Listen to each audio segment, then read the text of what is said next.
Hey guys, JayVee here. Welcome back to the Dazzles channel. Let's talk about my week 2 progress.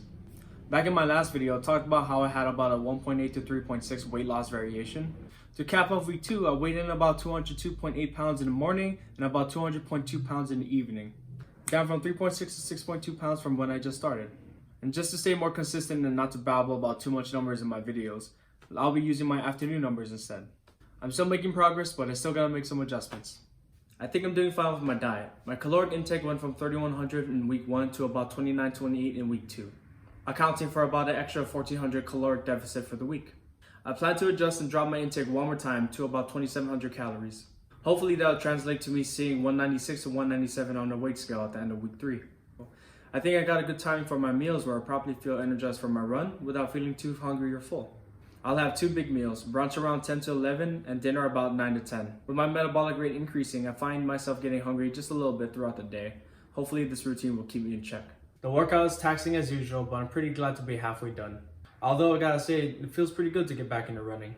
I used to do cross country back in high school, about 10 years ago, when I was about 50 pounds lighter. Nothing elite, but I hope to see myself run a 6-minute mile again.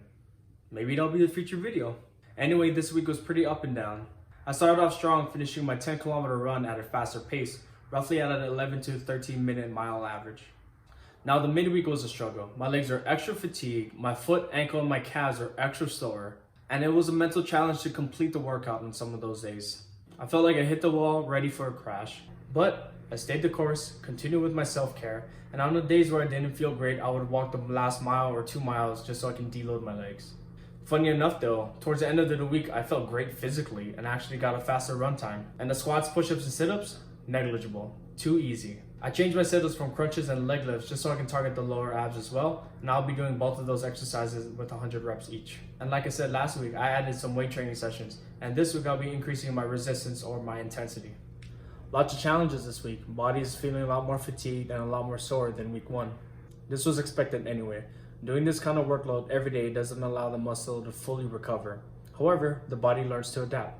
I'm pretty satisfied with the pace of my weight loss. At the time of this recording, I'm down 6 pounds with some fluctuation. I kind of want to be more selfish and drop more weight, but I don't want to run an extra mile and I don't want to create a bigger deficit in my diet. So I definitely will be increasing the intensity of my weight training sessions, going back up to 4 times a week. I definitely will cut a few extra calories there, but I'm for sure going to be looking into creating another deficit in my diet if I really wanted to lose a lot more. All in all, I'm making good progress. Despite my physical challenges, I haven't skipped a session. Saitama wouldn't even allow it. I've done a pretty good job without overindulging in my diet. I'm disciplined in my self-care, and I definitely think that I'll feel better and perform better in this last half of this challenge. And speaking of, Kirby will be attempting the 1 Punch Man challenge to start week 3. I'm excited for him because if he stays with it, he'll burn a lot of calories, and he's definitely closer to the 6-pack than I am. So be sure to stay tuned on this channel for his weekly uploads on Saturday and for my weekly uploads on Wednesday. Well, that concludes the video. Thank you for tuning in, especially if you reached the end of this video. I fully expect to be in the 190s at the end of week 3. And I still got that excitement to get lean by the end of the year. As always, like, comment, and subscribe to our emerging channel. We're gonna make this happen and hopefully reach out to many more people embarking on their fitness journey. Until then, I'll see y'all in the next video. JayVee, out.